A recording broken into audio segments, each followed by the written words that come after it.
কাঁচা আম শেষ হয়ে যাওয়ার আগে আপনারা বানিয়ে ফেলুন মজাদার এই তেলের আচার। এটা 1 বছর সংরক্ষণ করে রাখা যাবে বাইরে রেখেই। আমি প্রত্যেক বছর এভাবে আচারটা বানিয়ে সংরক্ষণ করে রাখি, বাইরে পুরো বছর ভালো থাকে, নষ্ট হয় না, ফ্রিজেও রাখা লাগে না।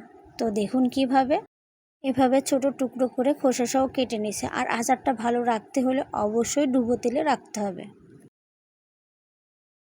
এখানে সাদা এবং কালো 2টা সরিষায় বেটে নিয়েছি। এর মধ্যে ঝালের গুঁড়ো, হলুদের গুঁড়ো, পরিমাণ মতো লবণ আর ওই সরিষা দিয়ে ভালো করে মাখিয়ে আমরা রোদে শুকিয়ে নেব। রোদে শুকিয়ে নিয়েছি। এখন একটা মশলা এখানে অ্যাড করব, 5 ফোড়ন, জিরা, এলাচ, দারুচিনি। এটা টেলে নিয়েছি। এদিকে সরিষার তেল একটু গরম করে যে ঝাঁঝালো ভাবটা আছে সেটা শুধু দূর করে আমরা নামিয়ে নিব। তো এখানে একটা আমরা কাচের বয়াম নিয়েছি। আর অবশ্যই এটা মধ্যে যেন পানি না থাকে সেদিকে খেয়াল রাখতে হবে। এর মধ্যে গরম করা তেলটা আমরা দিয়ে এর মধ্যে যে মশলাটা ভেজে রেখেছিলাম সেটা গুঁড়ো করে অ্যাড করে দিয়েছি। এটা আমরা রোদে 2 দিন শুকিয়ে নিয়েছি। এভাবে এই আচারটা 1 বছর ভালো থাকবে।